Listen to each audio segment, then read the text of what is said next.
नमस्कार दोस्तों, स्वागत है एक बार फिर से आपका ISPCS एकेडमी में। और यूपी ट्रिपल एससी की जो वीडियो की परीक्षा है वह समाप्त हो चुकी है। अब आप डिस्कशन कर रहे होंगे कि आगे क्या किया जाए, कितनी कट ऑफ आएगी, हमारा होगा कि नहीं होगा। तो मैं आपसे ये कहना चाहूँगा कि अब जो बीत गई सो बात गई। आपने अच्छा किया या बुरा किया, बट आपने मेहनत की थी और आपकी मेहनत अब आगे रंग लाएगी। तो अब आगे ARO का जो है नोटिफिकेशन जुलाई या लास्ट अगस्त तक आ जाएगा। तो हम इसकी तैयारी के बारे में बातचीत करेंगे और हम इसके कंप्लीट सिलेबस को डिकोड करेंगे, कैसे तैयारी करनी है, किन किताबों से हमें पढ़ना है और कितनी देर पढ़ना है और कैसे पढ़ना है, हम इस पर बात करेंगे। तो देखिए, ARO प्री का जो पाठ्यक्रम है और जो प्री की परीक्षा है वह 140 अंकों की होती है। 2 घंटे का पेपर होता है, यानी कि 10 से या 9:30 से 11:30 जो आपका है 140 प्रश्न आते हैं। और निगेटिव मार्किंग आपको पता है कि 1/3 है UPPCS में, और जो आयोग है वह 1/3 की मार्किंग करता है। तो यहाँ पर देख लेंगे कि GS का जो टॉपिक है उसमें करीब 10 टॉपिक हैं और 10 टॉपिक में आपका सामान्य विज्ञान, भारत का इतिहास, भारतीय राष्ट्रीय आंदोलन, भारतीय राज्यतंत्र, अर्थव्यवस्था यानी कि पॉलिटी, भारतीय कृषि एग्रीकल्चर, व्यापार और वाणिज्य, फिर है जनसंख्या, पर्यावरण और नगरीकरण। तो यहाँ पर इन्वायरमेंट और आपका डेमोग्राफिक डिविडेंड वगैरह आएगा। फिर यहाँ पर विश्व का भूगोल, भारत का भूगोल, प्राकृतिक संसाधन, अधुनातन राष्ट्रीय तथा अंतर्राष्ट्रीय महत्वपूर्ण घटनाक्रम यानी कि आपका करंट अफेयर्स। फिर सामान्य बौद्धिक क्षमता, इसके बहुत कम प्रश्न आते हैं मगर फिर भी आपको पढ़ के जाना है। उत्तर प्रदेश की शिक्षा, संस्कृति, कृषि, उद्योग, व्यापार, रहन सहन और सामाजिक प्रथाओं के संबंध में विशिष्ट जानकारी। तो यूपी स्पेशल, आप यूपी के हैं या कहीं बाहर के हैं मगर आपको अपने भारत के, अपने प्रदेश के बारे में जानकारी होना ज़रूरी है। तो इसके लिए हम लोग तैयारी करेंगे। और उसके बाद फिर है हिंदी का, हम लोग देख लेंगे। तो हिंदी का यहाँ पर जो सिलेबस है वह हिंदी के 60 प्रश्न आएंगे, 60 अंकों के होंगे, माफ़ कीजिएगा, पूर्णांक 60 है और प्रश्न 60 है। और 1 घंटे का यहाँ पर आपको समय मिलेगा। देखिए, विलोम जो आएंगे वह 10 नंबर के होंगे, ऑब्जेक्टिव टाइप, वाक्य एवं वर्तनी शुद्धि 10 नंबर की, अनेक शब्दों के एक शब्द 10 नंबर, तत्सम एवं तद्भव 10 शब्द होंगे, विशेषण तथा विशेष इसके भी 10 शब्द, और पर्यायवाची शब्द इसके भी 10 शब्द होंगे। यह सभी ऑब्जेक्टिव टाइप हैं। इसके लिए आपको हरदेव बहारी की किताब लेनी है और उसमें से जितने भी इसके टॉपिक हैं, यानी यह 6 टॉपिक की आपको फ़ोटोकॉपी करवानी है और उसको आपको अलग रख लेना है। और उसके बाद आपको उसी से प्रैक्टिस करनी है, उसी से आपको तैयारी करनी है। और GS के लिए आपको बता दूं कि यदि आपके पास घटना चक्र है तो ज़रूर आप पढ़िए, नहीं है तो आप उसको खरीदिए और इन सारे जो प्रीवियस ईयर क्वेश्चन आए हैं इनको एक बार पढ़ लीजिए और उसकी प्रैक्टिस कीजिए। और उसके बाद फिर हमारे चैनल पर आपको प्रत्येक टॉपिक का हैंड रिटन नोट्स दिया जाएगा। आप चैनल के टेलीग्राम चैनल से जब जुड़ेंगे तब आपको बहुत सा स्टडी मटेरियल, प्रैक्टिस सेट, निबंध लेखन, सब कुछ आपको सिखाया जाएगा इसी चैनल पर ISPCS परिवार में। और मैं ARO को 2 बार इसके प्री को निकाल चुका हूं, मेरा मेंस अभी तक नहीं निकला है। और मेरे साथ मयंक सर हैं, वो भी 2 बार इस परीक्षा को निकाल चुके हैं। चलिए अब मेंस के टॉपिक को डिस्कस करेंगे हम लोग।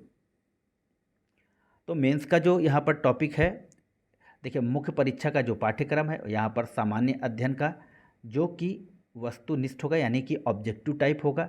यह पहला दिन होगा।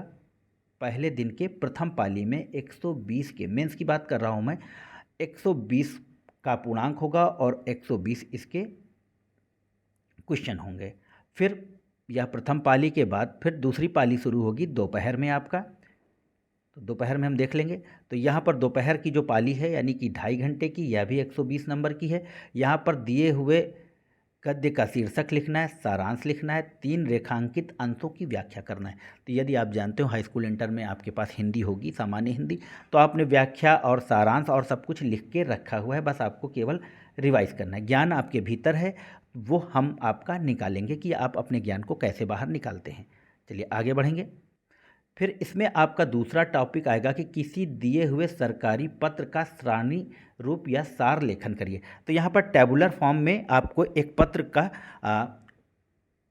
का टैबुलर फॉर्म बनाना है। जैसे कहाँ पे किस लाइन में किस कॉलम में भवदी आएगा, किस कॉलम में श्रीमान आएगा, किस कॉलम में सब विषय आएगा। तो यह चीज़ें लिखनी है और यह आपके 15 नंबर की होंगी। फिर यहाँ पर पत्र दिए हुए हैं, यहाँ पर सहकारी, अर्धशासकीय पत्र, फिर दूसरे में है कार्यालय आदेश और ज्ञाप और परिपत्र, और फिर तीसरे में है कि विज्ञप्ति, टिप्पणी, प्रतिवेदन और अनुस्मारक। इन दो में केवल एक करना है। यहाँ पर सहकारी और सरकारी में एक, कार्यालय आदेश और ज्ञाप और परिपत्र में एक, और उसके बाद विज्ञप्ति, टिप्पणी, प्रतिवेदन, अनुस्मारक, इसमें भी एक करना है। तो यहाँ पर ये हो गया आपका 3। उसके बाद परिभाषित शब्दावली यानी प्रशासनिक और वाणिज्यिक शब्दावली। जैसे आपका कह लो कि मेमोरेंडम कहाँ पे लिखा मेमोरेंडम की हिंदी क्या होगी। तो यहाँ पर हिंदी से अंग्रेजी से हिंदी के 5 शब्द हैं जो कि 10 नंबर के हैं। तो मेमोरेंडम की हिंदी, और आप कह लो कि ऑडिट की हिंदी, अकाउंटेंसी की हिंदी, जितने भी प्रशासनिक शब्द हैं, है ना, आप जानते हैं प्रशासनिक शब्दावली को, तो उनकी आपको हिंदी लिखनी है।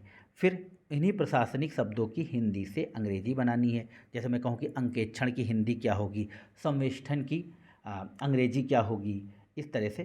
तो ये हो गया आपका 10 नंबर का। फिर मुहावरे तथा लोकोक्तियाँ आएंगी, तो यह होंगी 5 और 10 नंबर की। इनको भी आपको रिटन फॉर्म में लिखना है, यानी कि सब्जेक्टिव फॉर्म में लिखना है।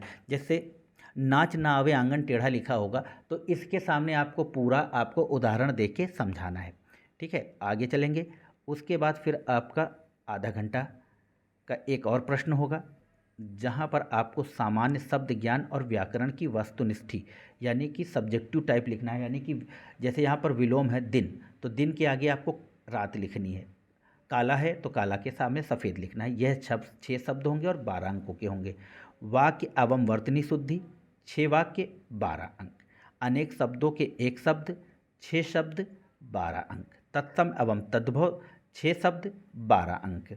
उसके बाद विशेषण तथा विशेष्य, 6 शब्द 12 अंक। तो ये हो गया आपका। हिंदी की भी हम कंप्लीट तैयारी कराएंगे, आपको नोट्स देंगे, और महत्वपूर्ण एकदम क्रिस्प निकाल के 1000-2000 ऐसे शब्द देंगे आपको, जिससे कि आपकी कंप्लीट 3-4 पेज में ही आपकी पूरी तैयारी समेट देंगे हम लोग।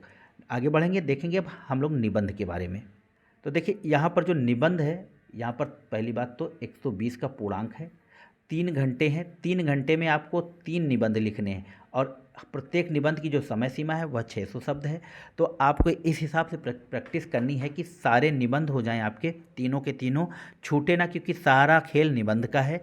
क्योंकि मैंने क्या किया था कि निबंध लेखन में मेरी थोड़ी सी हाथ तंग था मेरा, तो क्या हुआ था, मैंने उल्टे सीधे निबंध लिख दिए थे, जिससे कि मुझे नंबर नहीं मिले थे। तो एग्जामिनर बेवकूफ़ नहीं है, प्लीज़ आप ओवर स्मार्ट ना बनिए, और ना बनिएगा, और ना ही एग्जामिनर को बेवकूफ़ बनाने की कोशिश करिएगा मेरी तरह से।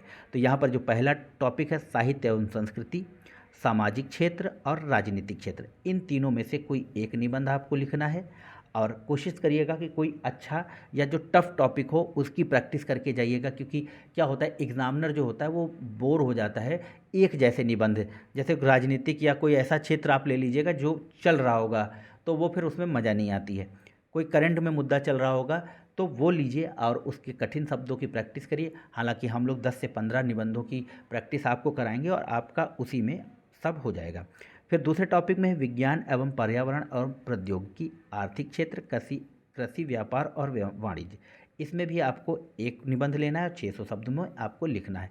तो आप देख लीजिएगा कि करंट में क्या टॉपिक चल रहा है। फिर यहाँ पर जैसे राष्ट्रीय अंतर्राष्ट्रीय घटनाक्रम, 3rd पार्ट में प्राकृतिक आपदाएं, भूस्खलन, चक्रवात, भूकंप, बाढ़, राष्ट्रीय विकास योजनाएं। तो यहाँ पर जैसे अंतर्राष्ट्रीय जो घटनाक्रम है, जैसे कि अभी टाइटन पनडुब्बी डूब गई है, यूक्रेन रसिया वार चल रहा है, ठीक है, भूकंप और चक्रवात जो आ रहे हैं, जब भी जितने सारे अभी बिपरजॉय आया हुआ है, इन सब के ऊपर आपको अच्छी जानकारी होनी चाहिए, और इसी सब पर आपसे निबंध को पूछा जाएगा। तो निबंध की भी तैयारी हम लोग कराएंगे। तो दोस्तों हमारे चैनल से जुड़िए, चैनल से जुड़े रहिए। इस वीडियो को आप ज़्यादा से ज़्यादा लोगों तक शेयर कीजिए। हम लोग सब साथ मिलके इस बार प्री और मेंस आपका क्वालिफाई कराएंगे और ख़ुद भी क्वालिफाई होंगे। हाँ, और यहाँ पर एक बात ये है कि जो आरओ के लिए है वह ओ लेवल की आवश्यकता नहीं है, ARO के लिए यहाँ पर O लेवल की आवश्यकता होती है। तो आप इतने नंबर लाइए, यदि आपके पास O लेवल नहीं है तो आपका RO में हो जाए, क्योंकि RO में मेरिट थोड़ी सी ऊपर जाती है। तो कोशिश करिएगा कि इतनी मेहनत कीजिए, 3 से 4 महीने आपके पास मेहनत करने के लिए, तो इसमें लग जाइए आज से ही, बिल्कुल समय को बर्बाद ना करिए। हम लोग भी आपके साथ, ISPCS परिवार आपके साथ जुड़ा हुआ है। तो दोस्तों यह था RO ARO का सिलेबस। आशा है यह वीडियो आपको पसंद आएगा। नमस्कार, जय हिंद, जय भारत, धन्यवाद।